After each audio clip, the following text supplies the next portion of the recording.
Okay, Mizahar pronunciation guide for the gods. If this list gets too long, I'm going to go ahead and break it into two parts. But I'm going to try to do it all in one stint. Okay, so Akaja. And I might talk a little bit about the gods as I go. I might not either. Because some of them are mine and some of them I have no clue about. Okay, so Akaja is everything that has to do with night, shadows, darkness, secrets, stealth. She has a host of followers that she allows to move through the shadows and talk to the shadows. And her whole perspective is she is looking for something. And her followers report to her and tell her what they find. Or they should be. They should be praying to her every time they find a secret. They should tell her. And she's desperate to find some information on something. I have a kitty. Hey, don't scratch the couch. I have a kitty right behind me that's got a little bit of a cold because we're here in Western Washington. We're in the 50s and 60s and hit 70 degrees the other day. Careful. And the allergies are in full tilt because all the flowers are blooming. And it thinks it's spring. And my Mooney flower, who's about 20 years old, has bad allergies. So anyways, okay, moving on. Akfin. He's a cool guy. He is a filterer, alchemist, just a regular god of creativity, innovation, invention. If you need some inspiration for something, you need to pray to Akfin and he'll help you out. He loves people discovering new things or rediscovering old things. And he sends inspiration like a muse would send inspiration. So to a writer or artist or whatever, anybody, you don't have to be like an alchemist. He was the guy that ran the Inner Sanctum in Sileris. He piggybacked with Glav. They're buddies. They're like bros. Total bros. And he went on the big to-do with Glav, and when Leo Varnick released Ivek, that power surge advanced him to godhood too. He was only an Alvina before. So, yeah, he's cool. I really need to work with him some more and develop him for some of the plots that I have in mind, because he would just be really fun and people could get all kinds of good things from him. He's going to have a gnosis that turns his followers into like the real actual muses, like where they can become a muse for somebody else. So that should be interesting. So if you were a bard and you want to write a lot of songs or something, you would get one of Akfin's followers to pal around with you for a while and you'd get all kinds of inspirations. Or an artist or something. I'm really tired and I'm sorry about that. I shouldn't make these videos when I'm tired, but I'm like too tired to write. I'm too tired to read threads.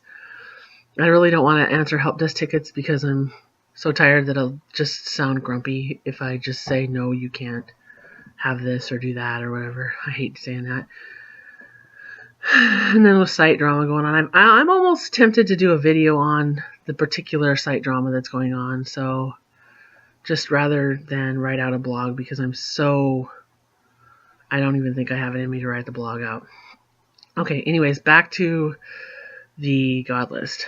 Avalis, divination, foresight, visions. She's Leviku's main squeeze. Although you have to understand that Leviku gets around a lot, so I'm pretty sure they have an open relationship. Because if there's a god on Mizahar that has the most children, Leviku wins. Hands down. He's into all kinds of weird things. And because of that, he's got lots of monstrous Alvina and his other children, his sea monster children, which I didn't invent the name for and I can't pronounce it, so I'm sorry for that. Okay, so anyways, moving on. Bala, goddess of autumn and harvest. Kaya, flora, fauna, wilderness. Any wild animals fall under Kaya. All of Kaya's children are gods or goddesses of, not gods or goddesses, Alvina of animals. So the bird Alvina, the snake Alvina. There'll eventually be other Alvina for common things. I know like one player right now is really seriously trying to eventually ascend to be an Alvina of an animal. So we'll see how that player does. Sheva. She's the goddess of love. Sheva, like a Chevy truck or a car. Love, marriage, passion, vows. Weddings on Mizahar. They can be big events. They can be small events. You can just gaze in somebody's eyes and say, I love you and I promise myself forever to you, and you'll get a Sheva mark. A Sheva mark is not a gnosis. Her gnosis is about connections. And it's different than the Sheva marks that appear behind your ear under your neck. Or under your ear on your neck. Dira, goddess of death. Gillard's personal favorite. He's made her totally badass. Iris, wisdom and knowledge. Iwat, it's not my god, I don't know how to say it. Anyways, he's getting downgraded to an Alvina, and he does not have a gnosis when he gets downgraded. We will be doing that shortly. He's one of Kaya's sons. Nora, and I always say like Ganora, but I don't think that's right. I think it's Nora. It's not my goddess. That's the logic, order, and balance goddess. But I always say like Ganat and Gnu. And what are those like big animals with the horns? I always like jokingly mispronounce those too. Haraminas. I don't know. Like, I don't know this god, how to pronounce this god. It's not mine. Transformation and alchemy. Ion. Mirage gets this one wrong all the time. It's Ion, just like the moon. Illusions, trickery. Ivik, you guys should all know him. Azurdin. Kelwin. Kahala. You know, Kahala is an interesting goddess because nobody ever claimed her, which is why she never got written up. I think life was too overwhelming for everybody to even consider writing up, which is why she has no gnosis and she has no development. I feel really bad for her. I shouldn't, but I do. I'm really trying hard not to move my hands, but I'm doing it anyways. Let's see. Crisis. Murder and pain. She's a new goddess. Gillard describes her as like teenage angst that throws a fit and, you know, takes over the mall. Leviku, we already talked about him. Leth, god of the moon. Change, reflection, and thought. Lex, fate. Now, people have tried to be related to Leth. Sorry, no, not Leth. Well, yeah, okay, they did. That's a true statement. We did a video, not a video. Matt being Gillard, wrote a big statement about some of the gods are monogamous. Like, you would never see Akaja and Weiser stepping out on each other. So the odds of them having an Alvina is pretty rare. They have a son who's a god. So Leth, if he hooks up with Sina, then they're going to have a god as a child. They won't have any Alvinas. So you can't be an Araka related to monogamous gods, because unless you write this fantastic story and it makes perfect sense and we love it and it's like, oh, you know, that kind of story, then maybe we'd let you get away with it. But let me tell you, just saying something mundane like, because it would be cool because my character has an extreme personality, not going to fly. Okay, so like we're not going to not entertain that, but you know what I'm saying. You know what I'm thinking. Your ninja assassin right out of the box character, because you love Assassin's Creed, can't be related to one of Akaja's ninja children, Alvina, because she doesn't have any. Her son is Nisel, and he's the god of dreams. Okay, so Maktusi is rain, rivers, water, springs, lakes, oasis. She's like basically any water that's not the ocean is her. Morwen, goddess of winter. Myri, war, battle, victory. Myri's a usurper goddess. She killed the old god of war and took his place. She probably ate his liver too. Nikali, Servant, slave, lust, pleasure, addiction. Nysel, we talked about him. Ovik, luck, gambling, wit, mathematics. And I can't wait to develop Ovik. He's like the jolly old uncle character. He's a robust, really fat man that, think about if... What's that character from Star Wars? I should know that character. The Jabba the Hutt. Is that how you say it? The one that, chained up Leia in the awesome bikini and, tried to kill Luke, which we were all hoping he'd actually get done. Ovik is like that guy in human form. Except he's funny and not as gross. But I'm pretty sure he's rotund. Okay. Priscilla. That's one of Tarot's goddesses, and he describes her as a blonde, beautiful Barbie type, oh my god, person. So, now, I don't know how to pronounce this. Sam can do a video on her later, but I'm going to try. Qualia? Memory and writing? Not my goddess. I'm sorry, I'm creaming it. I feel your pain. Like, when I try to say somebody else's goddess name, I totally understand why you guys don't get my gods and goddess names right. So, you're forgiven. Raquel is healing, health. Rysel is evil, chaos, betrayal, lies. Everybody knows these guys. Ross is the music, bards, poetry. Roros is the old god of war that's dead. We might drag him back for a plot once in a while. Sigillus, manipulation, puppetry.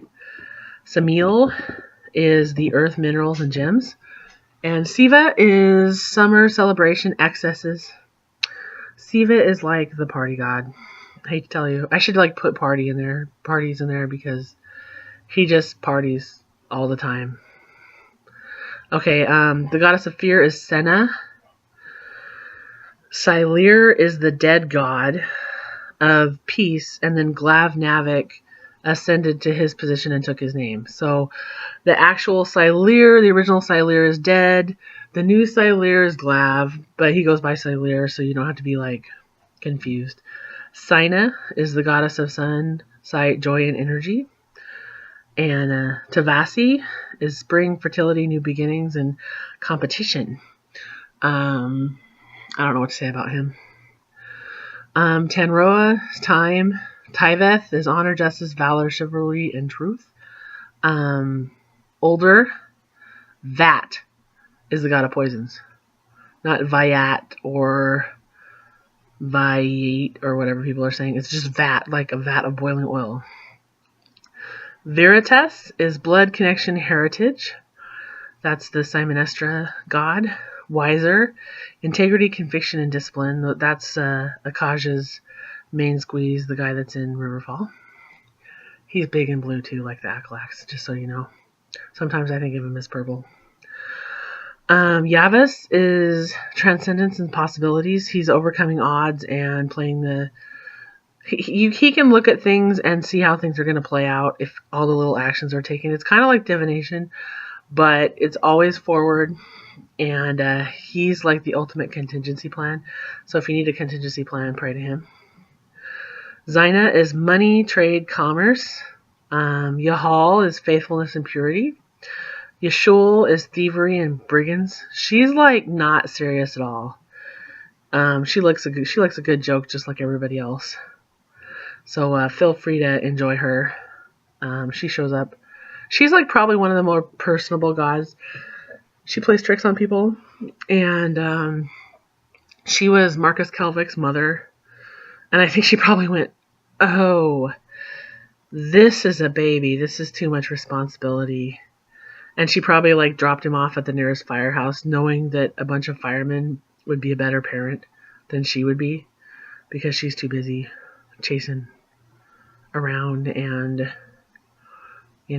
I kind of see Yashal as like a welfare person who doesn't want to work, not because they can't work, but because they just don't want to work.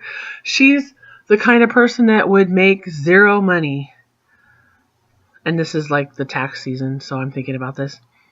She would make zero money throughout the year and get 50 grand back on her taxes because she'd worked the shit out of that system and not feel guilty at all about it. she'd just laugh all the way to the bank. So like if there's a scam or a con going on, I'm pretty sure Yashol's in on it. She probably sold the baby rather than drop Marcus Kelvick off at, the nearest firehouse. I have to take that back. She probably traded him for something. Like, I don't know, some gold or some good drugs, or I don't know. She probably, something like that. Okay, and then one of my favorite gods is Zulrev, and that's the god of storms, wind, and air. He hardly ever appears as human, and he just loves volatile personalities, unstable people. He's just pretty cool. I just really enjoy him. I played a character that had 2 marks from him, and I love that influence in her life. So, yeah, that's the god list. That's all I can think of right now. So, yeah, we'll just leave it at that. I might do that drama video next. So, we'll see you guys later. Bye.